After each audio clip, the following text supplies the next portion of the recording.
माझं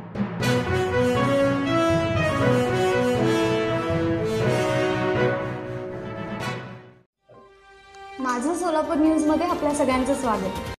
तू शेत वाही वाटू नकोस, तू शेतात यायचे नाही, कोर्टातील वाद मिटेपर्यंत शेतात येऊ नको असे म्हणत सतत सावत्र मुलासह दीर व दीराच्या मुलाने शिवीगाळ दमदाटी करून मारहाण केल्याची फिर्याद लक्ष्मी पांडुरंग केसकर वय वर्ष 60 राहणार केसकरवाडी तालुका पंढरपूर यांनी पंढरपूर ग्रामीण पोलिसांमध्ये दिली आहे।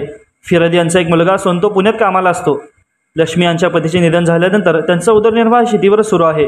नेहमीप्रमाणे फिर्यादी लक्ष्मी या रविवारी सकाळी 11 वाजण्याच्या सुमारास शेतावर गेल्या होत्या। त्यावेळी सावत्र मुलगा विलास व त्याची आई सुमन हे दोघे त्या ठिकाणी आले। त्याचबरोबर तेथे फिर्यादीचा दीर सर्जेराव कोंडेबा केसकर आणि त्याचा मुलगा गौरव केसकर त्या ठिकाणी आले। त्यांनी शिवीगाळ सुरू केली आणि काठीने व लोखंडी गजाने लक्ष्मी यांना मारहाण केली। भांडण सुरू असताना लक्ष्मी यांचा मुलगा बजरंग मध्यस्थी करू लागला। त्यावेळी सर्जेराव व गौरव या दोघांनी त्यालाही मारहाण केली। त्या चौघांनी परत जर शेतात आला तर जीवे ठार मारू अशी धमकी दिल्याचे फिर्यादीत नमूद केले आहे। पोलिसांनी घटनास्थळाचा पंचनामा केला असून साक्षीदारांचे जबाब देखील नोंदवले आहेत। पुढील 2 दिवसांमध्ये त्या संशयित आरोपींना पोलीस ठाण्यात बोलवून हे घेतले जाणार आहे। तसेच पोलीस उपनिरीक्षक राऊत या घटनेचा अधिक तपास करीत आहेत। माझं सोलापूर न्यूज या यूट्यूब चॅनलला सबस्क्राईब करा आणि बेल आयकॉन प्रेस करायला विसरू नका।